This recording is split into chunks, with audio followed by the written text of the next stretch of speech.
Hi అండి, ఎలా ఉన్నారు? Welcome to my channel Manjula's diary. ఈరోజు అయితే వెదర్ చాలా ప్లెజెంట్గా ఉందండి. మనం ఈరోజు స్పెషల్గా గ్రీన్ చికెన్ చేద్దాము. ఎలా చేద్దామో రండి, మా కిచెన్లోకి వెళ్దాము.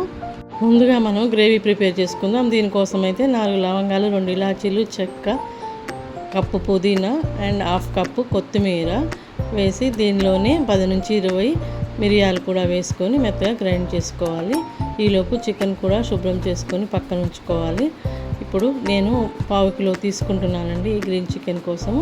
ఇది గ్రైండ్ చేసిన పేస్ట్లోనే జీడిపప్పులు 10 వేసుకొని పచ్చిమిర్చి 6 సన్నగా కట్ చేసి దాన్ని కూడా మిక్సీ చేసుకోవాలి. ఇప్పుడు చికెన్లో 2 స్పూన్స్ కర్డ్ వేసి మనం మిక్సీ చేసి పెట్టుకున్న పేస్ట్ కూడా దానిలోనే వేసేసుకొని కలిపేసుకోవాలి. కలిపి బాగా ముక్కలన్నిటి కలిపేలా కలుపుకొని సాల్ట్ కూడా దీనిలోనే వేసుకొని కలుపుకోవాలి. తర్వాత దీంట్లో 2 స్పూన్స్ హోమ్ మేడ్ బటర్ వేస్తున్నానండి. ఇది బాగా కలిసేలా కలుపుకొని ఒక 10 మినిట్స్ పక్కకి పెట్టుకోవాలి.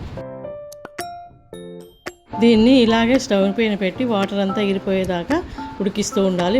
ఈలోపు ఇంకో స్టవ్ పైన గిన్నె పెట్టుకొని 2 స్పూన్స్ ఆయిల్ వేసి ఆనియన్ పీసెస్, అల్లం వెల్లుల్లి పేస్టు, పసుపు వేసి కలిపి ఉడుకుతున్న కర్రీలో వేయాలి. తర్వాత 2 స్పూన్స్ బటర్ వేసి 4-5 రెడ్ చిల్లీస్ వేసి జీడిపప్పులు వేసుకొని లైట్గా ఫ్రై అయ్యాక ఉడుకుతున్న కర్రీలో దీన్ని కూడా వేసేయాలి.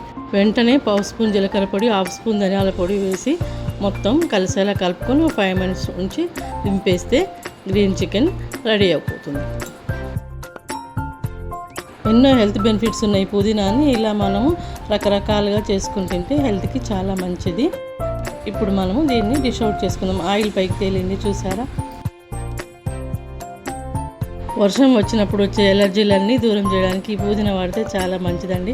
చూసారా ఎంత చక్కగా రెడీ అయిపోయిందో. ఇప్పుడు టేస్ట్ చేసి చెప్తాను.